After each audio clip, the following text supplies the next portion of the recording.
જય હિન્દ, વંદે માતરમ દોસ્તો. સ્વાગત છે તમારું ફેમસ એકેડમીની યુટ્યુબ ચેનલની અંદર. મિત્રો, હાઈકોર્ટ ડ્રાઈવર માટે સ્પેશિયલ ગુજરાતની ભૂગોળના અગત્યના પ્રશ્નો જોવાના છીએ. એના પહેલાં મિત્રો, હાઈકોર્ટ ડ્રાઈવર માટે સ્પેશિયલ મટીરિયલ આપણું લોન્ચ થઈ ચૂક્યું છે, જેની અંદર આપણા હાઈકોર્ટ ડ્રાઈવરના જે ટેકનિકલ સબ્જેક્ટ છે, ખાસ કરીને જે વાહનનું પાયાનું જ્ઞાન છે, મોટર વાહન અધિનિયમ છે અને ટ્રાફિક રૂલ્સ છે, આ વિષયોના મોસ્ટ ટાઈમથી 500 કરતાં પણ વધારે પ્રશ્નો આપેલા છે. આ પીડીએફ તમે મેળવવા માંગતા હો તો આ નંબર ઉપર 100 રૂપિયાનું પેમેન્ટ કરીને આ જ નંબર ઉપર સ્ક્રીનશોટ મોકલવાનો રહેશે. વધારે માહિતી માટે પણ તમે આ નંબર ઉપર કોલ અથવા તો મેસેજ કરીને વધારે જાણકારી પણ મેળવી શકો છો. ચાલો મિત્રો, શરૂઆત કરીએ. ગુજરાતની ભૂગોળના અગત્યના પ્રશ્નો હાઈકોર્ટ ડ્રાઈવર માટે સ્પેશિયલ. ક્વેશ્ચન નંબર 1 છે કે ગુજરાતમાં નીચે આપેલ પૈકી કયો એક જિલ્લો સૌથી વધુ પાડોશી જિલ્લાઓ સાથે સરહદથી જોડાયેલ છે? ચાલો, તો ઓપ્શન આપણને 4 આપી દીધા છે. તો આમાંથી વાત કરીએ તો મિત્રો, આનો સાચો જવાબ આવશે સુરેન્દ્રનગર. ઓકે, સુરેન્દ્રનગર અન્ય 7 જિલ્લાઓ સાથે સરહદ ધરાવે છે. ઓકે, ગુજરાતના 3 જિલ્લાઓ મિત્રો એવા છે જે અન્ય સૌથી વધુ સરહદો ધરાવતા જિલ્લા ગુજરાતના 3 જિલ્લાઓ છે. એક છે સુરેન્દ્રનગર, બીજું છે ખેડા અને એક છે મિત્રો રાજકોટ. ઓકે, જે સૌથી વધુ 7 જિલ્લાઓ સાથે સરહદ ધરાવે છે, અન્ય 7 જિલ્લા. નેક્સ્ટ, ગુજરાતનો સૌથી વિશાળ જિલ્લો કયો છે? ઓકે, વિશાળ એટલે કે મોટો. ઓકે, ગુજરાતનો સૌથી મોટો જિલ્લો, પણ યાદ રાખજો આ ગુજરાતનો સૌથી વિશાળ જિલ્લો. ઓકે, અહીં એક સ્પષ્ટતા કરી આવી વિસ્તારની દ્રષ્ટિએ. કોની ભાઈ? વિસ્તારની દ્રષ્ટિએ ગુજરાતનો સૌથી મોટો જિલ્લો એટલે કયો જિલ્લો આવશે મિત્રો? કચ્છ જિલ્લો. ચાલો નેક્સ્ટ, ગુજરાતના જિલ્લાઓ અને તેના મુખ્ય મથકો અને તેના રાજ્યોની જોડીઓ પૈકી કઈ જોડી યોગ્ય નથી? ઓકે, મુખ્ય મથકો અગત્યના પ્રશ્ન રહેશે ડ્રાઈવરની એક્ઝામ માટે. તો ચાલો જોઈએ. અરવલ્લીનું મોડાસા છે, તો આ તો સાચું છે ભાઈ. બનાસકાંઠાનું પાલનપુર, આ પણ સાચું છે. ગીર સોમનાથનું સોમનાથના, આ ખોટું છે. ગીર સોમનાથનું વેળાવળ આવે. અને ખેડાનું નડિયાદ, આ પણ સાચું છે. ચાલો નેક્સ્ટ, ગુજરાતના વિવિધ સ્તરો અને તેના ઉપનામોની જોડી પૈકી કઈ જોડી સાચી નથી? ઓકે, ખોટી જોડી આપણે પસંદ કરવાની રહેશે. કે સાક્ષર ભૂમિ વડોદરા, ના, પેલું જ ખોટું મિત્રો મળી ગયું. વડોદરાને સંસ્કારી નગરી તરીકે ઓળખવામાં આવે છે. ઓકે, સાક્ષર ભૂમિ તરીકે વડોદરાને નથી ઓળખવામાં આવતું, પરંતુ સાક્ષર ભૂમિ તરીકે ઓળખાય છે નડિયાદ. કયું સ્થળ? નડિયાદ ઓળખાય છે સાક્ષર ભૂમિ તરીકે. તો જવાબ તો આપણને ડાયરેક્ટ મળી ગયો. પણ આગળનું પણ આપણે યાદ રાખવાનું છે. પુસ્તકોની નગરી નવસારીને ઓળખવામાં આવે છે. સૌરાષ્ટ્રનું પેરિસ એટલે જામનગર. સૌરાષ્ટ્રની આન બાન શાન એટલે રાજકોટ. નેક્સ્ટ, ચાલો, મહીસાગર જિલ્લાનું નિર્માણ કયા 2 જિલ્લામાંથી કરવામાં આવ્યું છે? ઓકે, જે 15મી ઓગસ્ટ 2013ના રોજ, ઓકે, નરેન્દ્રભાઈ મોદીના જે સમયમાં મહીસાગર જિલ્લાનું નિર્માણ કરવામાં આવ્યું હતું. તો આ મહીસાગર જિલ્લાનું નિર્માણ પંચમહાલ અને ખેડા જિલ્લામાંથી કરવામાં આવ્યું હતું. નેક્સ્ટ,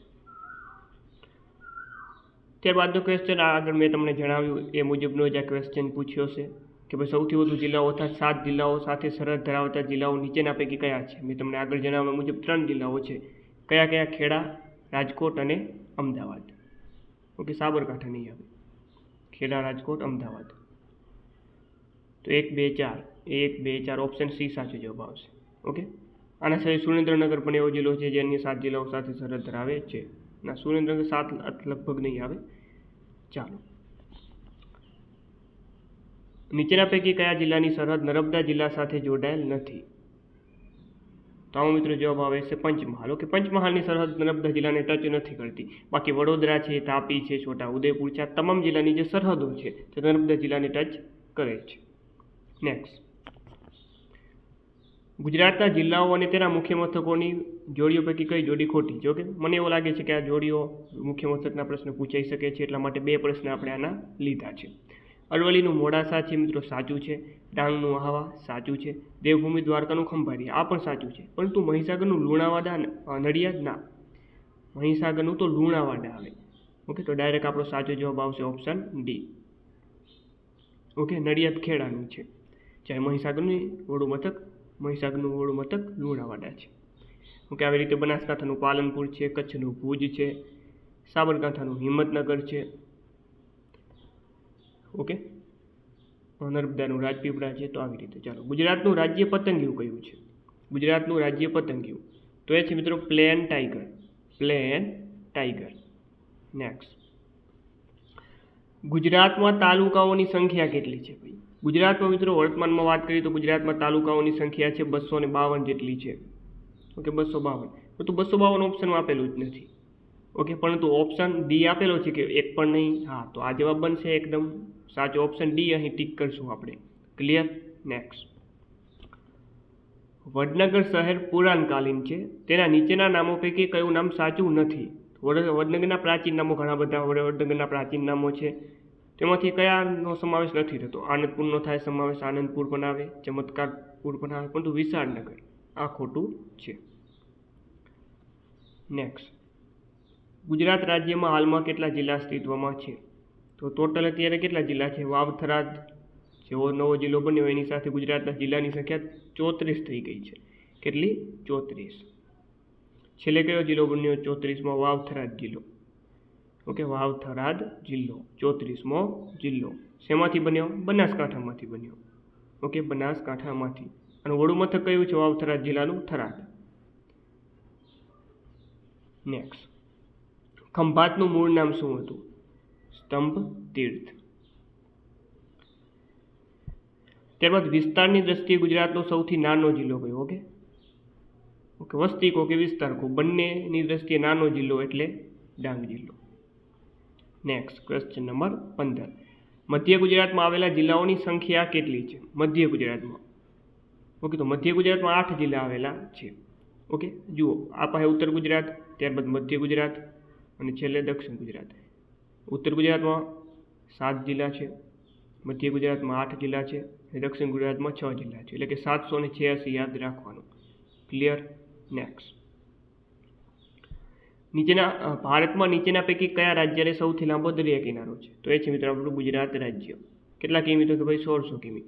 તો હાલમાં જે નવા આંકડાઓ સામે આવ્યા છે એ મુજબ ગુજરાતનો દરિયા કિનારો હવે 2300 કિલોમીટરની આજુબાજુ થઈ ચૂક્યો છે. તો જૂનો આંકડો આપે 1600 ટીક કરવાનું, જો 2300 આપેલું હોય તો એને ટીક કરવાનું. નેક્સ્ટ.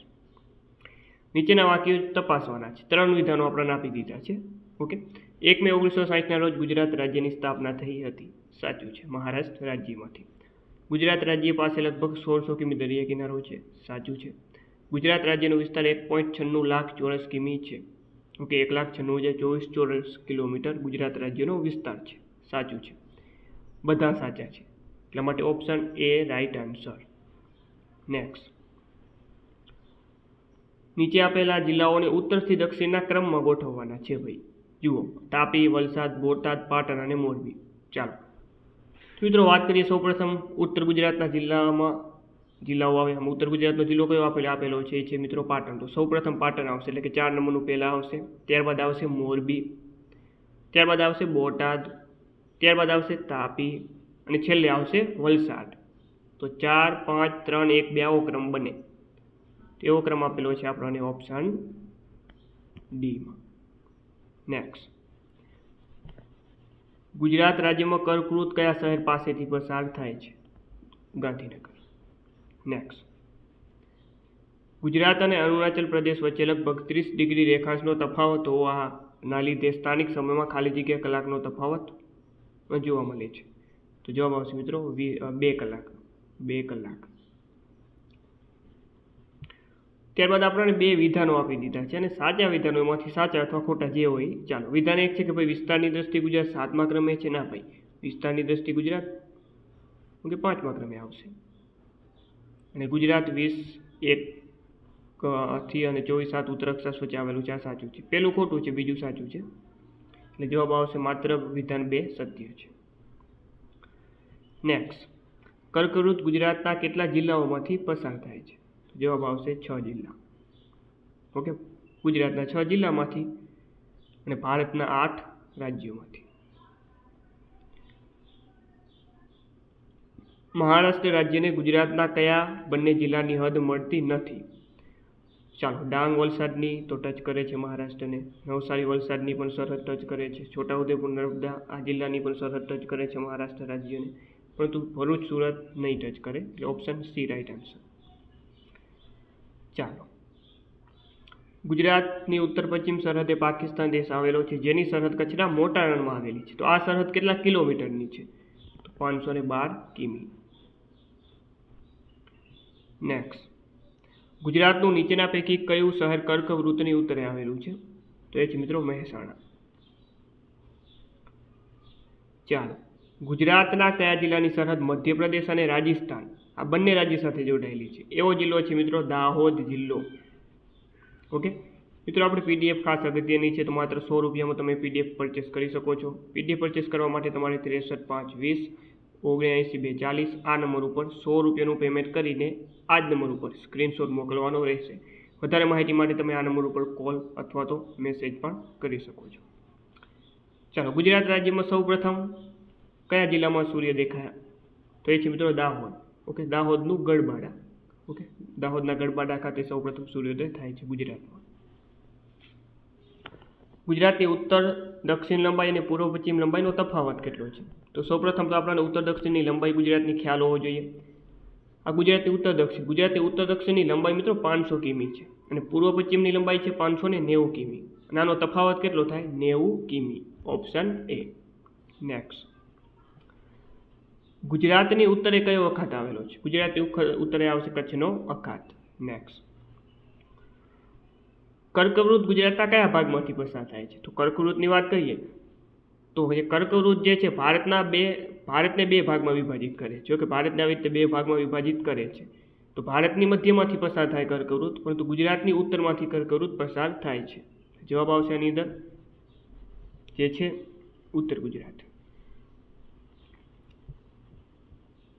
નેક્સ્ટ, નાસા અને ભારતીય વિજ્ઞાનીઓના સંયુક્ત પ્રયાસ રૂપે કયા વિસ્તારમાં મંગળ જેવા જ ખડકોની શોધ થઈ છે? તો એ છે મિત્રો માતાનો મઠ. ઓકે, કચ્છ જિલ્લામાં.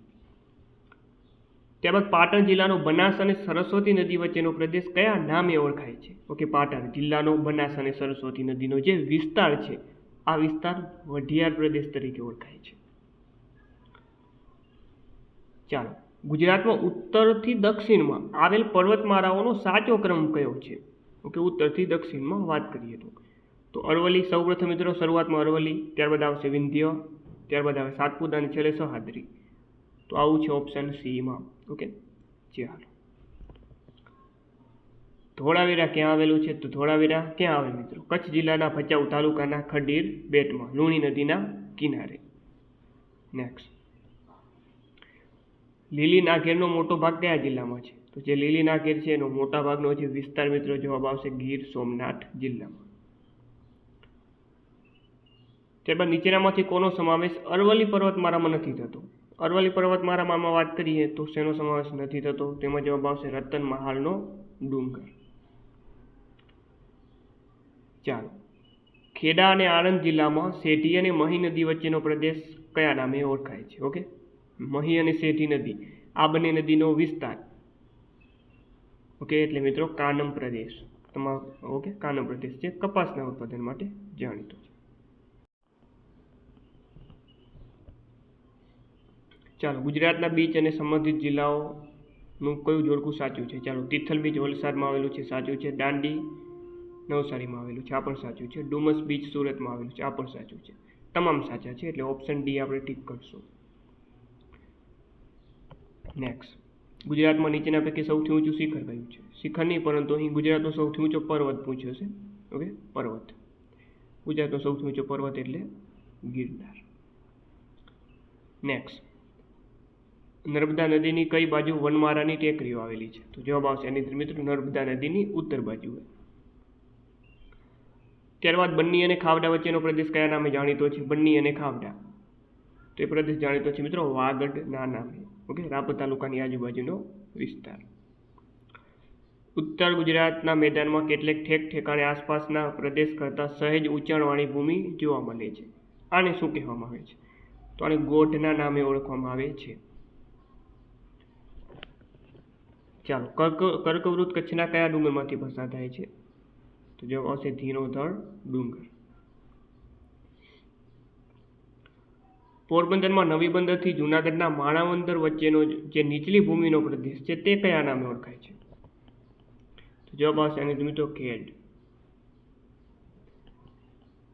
ત્યારબાદ કડી અને કલોલ તાલુકાનો વિસ્તાર. ઓકે, કડી અને કલોલ વચ્ચેનો જે વિસ્તાર છે આ વિસ્તાર મિત્રો ખાખરિયા ટપ્પા નામે ઓળખાય છે. ઓકે, આ મિત્રો ખાસ અગત્યના પ્રશ્નો છે. ચાલો, આગળ વાત કરીશું આપણે કે ગીરની ટેકરીઓનું સૌથી ઊંચું શિખર. ચાલો, ગીરની ટેકરીઓની સૌથી ઊંચી ટેકરી એટલે સરકાલાની ટેકરી. નેક્સ્ટ, ગુજરાતમાં કોના કિનારે પીરમ અને જેગરી બેટ આવેલા છે? પીરમ બેટ અને જેગરી બેટ. તો એ જવાબ આવશે મિત્રો ભાવનગર. નેક્સ્ટ, સૌરાષ્ટ્ર માયોસીન સ્તરો પર ચિરોડીયુક્ત માટી તથા રેતાળ ચૂનાના ખડકોના સ્તરની રચના થયેલી છે, જે ખાલી જગ્યા તરીકે ઓળખાય છે. તો જવાબ આવશે એની અંદર મિત્રો દ્વારકા સ્તર. ત્યારબાદ ગુજરાતના વિશાળ વિસ્તારમાં ભૂસ્તર તરીકે રહેલા બેસાલ્ટિક લાવામાંથી બનેલા અગ્નિકૃત ખડકોને કયા નામે ઓળખવામાં આવે છે? તો જવાબ આવશે મિત્રો ડેક્કન ટ્રેપ ખડકો. સહ્યાદ્રી પર્વતમાળાને બીજા કયા નામે ઓળખવામાં આવે છે? સહ્યાદ્રી પર્વતમાળા અને બીજા નામે ઓળખવામાં આવે પશ્ચિમ ઘાટ.